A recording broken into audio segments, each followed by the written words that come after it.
वसई विरार शहर महानगरपालिका निवडणुकीसाठी राजकीय वातावरण हे चांगलंच तापलेलं आहे। सत्ताधारी आणि विरोधक एकमेकांवरती आरोप प्रत्यारोप करताना दिसतात, तर दुसरीकडे नागरिकांना मात्र अनेक समस्यांना दररोज सामोरं जावं लागतंय। शहरामध्ये राहणाऱ्या दिव्यांग बांधवांच्या देखील अनेक समस्या आहेत।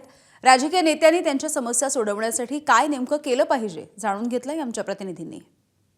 आपणासोबत काही दिव्यांग बंधू आहेत, त्यांना विचारूया, कारण की या वसई विरार शहर महानगरपालिकेच्या निवडणुकीच्या या महासंग्रामात आपल्याला येणाऱ्या जे नगरसेवक असतील किंवा येणारी जी सत्ता असेल, कुणाचीही असो, कोणत्याही पक्षाची असो, त्यांच्याकडनं काय अभिप्रेत आहे, काय अपेक्षा आहेत तुमच्या, की तुम्हाला काय हवं आहे, दिव्यांगांना काय मूलभूत समस्या आहेत आणि त्या काय सोडवल्या पाहिजेत या सत्ताधाऱ्यांनी, ज्याची कुणाची सत्ता असेल त्यांनी।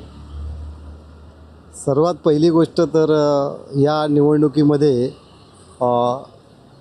सत्ताधारी जे येतील त्यांनी स्वीकृत नगरसेवक म्हणून दिव्यांग व्यक्तीची तिथे नियुक्ती करायला हवी। कारण की जर आमचा दिव्यांग तिथे जाणार नाही, तिथपर्यंत त्यांचे प्रश्न सोडणार नाही, हा आतापर्यंतचा आम्हाला आलेला अनुभव आहे। आणि ते झालं तर मग दिव्यांगांचं धोरण आहे, इतर दिव्यांगांच्या ज्या समस्या आहेत त्या सोडवण्यासाठी खूप मदत होऊ शकते। दिव्यांगाचे 21 प्रकार आहेत, त्या 21 प्रकारात आपण त्या सर्टिफिकेट काढण्याचं पालघरला जावं लागतं। पण पालघरला जाणं, अपंगांना जाणं अशक्य होतं, खूप त्रासदायक होतं। त्यामुळे मेडिकल बोर्ड आपल्या विरार इथे करावं हीच आमची अपेक्षा आहे, की जेणेकरून ती सर्टिफिकेट इथे जवळच्या जवळ तालुक्यातल्या लोकांना ती सर्टिफिकेट उपलब्ध होतील, ही आमची इच्छा आहे।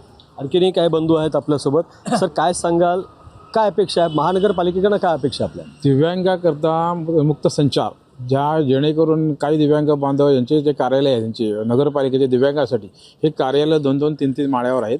काही ठिकाणी सुविधा आहे, काही ठिकाणी सुविधा नाही आहे। त्या दिव्यांगांना त्या आपल्या स्वतःच्या म्हणणं मांडण्याकरता 2-2, 3-3 माळे चढावे लागतात।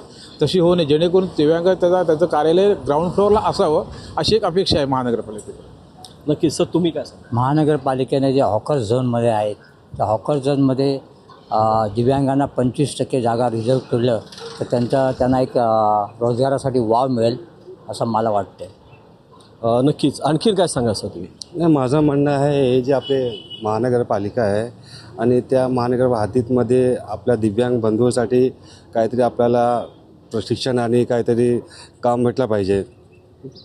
नक्कीच पालिका हद्दीमध्ये जे काम आहे, रोजगार मिळाला पाहिजे।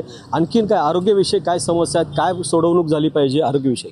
महानगरपालिकामध्ये अधिकारी आहेत, ते हँडिकॅप लोकांना, अपंग लोकांना तोडून बोलतात, त्यांच्या मनाला दुखवतात। त्यांना पहिली ती ट्रेनिंग दिली पाहिजे, त्यांच्याशी कसं बोलावं कसं नाही। मग त्यानंतर ते पुढे काय, त्यानंतर काय ते पुढचं कामासाठी बोलताना अपंग लोक जाताना हिचकणार नाही, सरळ साहेबांकडे जाणार, कारण त्यांना बघतात त्यांना असं वाटतं की काय ऐकणार नाहीत आणि तूच करणार आपल्याला।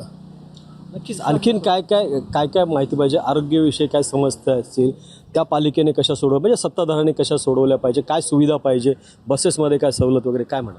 आता अपंगाच्या पायटलाचा जो विमा आहे ते हॉस्पिटलमध्ये त्याला फ्री करायला पाहिजे। अपंग आहे तेवढा पैसेदार पण नसतो, त्याला रोजगार पण नसतो। म्हणजे कुठे ते 5 लाख हे काढली आहे, तसा अपंगासाठी एक वेगळा प्रकार काढायचा का एवढा ट्रीटमेंट एवढी हॉस्पिटलला फ्री होऊन शकत, असं काहीतरी सहकार्य करावं असं म्हणजे वाटत आहे मला आरोग्य। कारण की अपंग पैसे नसतात त्याच्याकडे तेवढे, आणि बस तेवढेच। सर, काय सांगाल तुम्ही? काय सांगा? अपंगांना निवासासाठी जाण्याची जागा निवडून किंवा त्यांच्या सोसायटी स्थापन करून त्यांना अपंगांना कुठल्याही प्रकारचा रोजगार असा नाही की ते घर खरेदी करू शकतो। पालिकेमध्ये ठेका पद्धत आहे, तिथे काही ठेका पद्धती बंद करून अपंगांना डायरेक्ट भरती करावी अशी माझी एक प्रामाणिक इच्छा आहे। कारण की तुम्ही ठेका दिले तर ठेकेदार घेत नाही अपंगांना, ते बोलतो हे काय करू शकतो, हा काय करेल, अशा अनेक चुका काढतात। त्यामुळे तसं न करता त्या डायरेक्ट भरतीमध्ये त्यांना सामील करावं। नक्कीच, हे होते खऱ्या अर्थाचे संघर्ष योद्धा। हे यांना एवढीच माफक अपेक्षा आहे की जो कोणी सत्ताधारी येईल, ज्या कुणाचीही सत्ता येईल, त्यांनी यांच्या ज्या समस्या आहेत, मूलभूत आहेत, माफक आहेत, त्या सोडवल्या पाहिजेत। त्यांना समाजात जगण्याचं एक उत्तम स्थान, आदराचं स्थान, हक्काचं स्थान त्यांनी दिलं पाहिजे। प्रभाकर कुडालकर, ABP माझा, वसई विरार। ABP माझा, उघडा डोळे बघा नीट।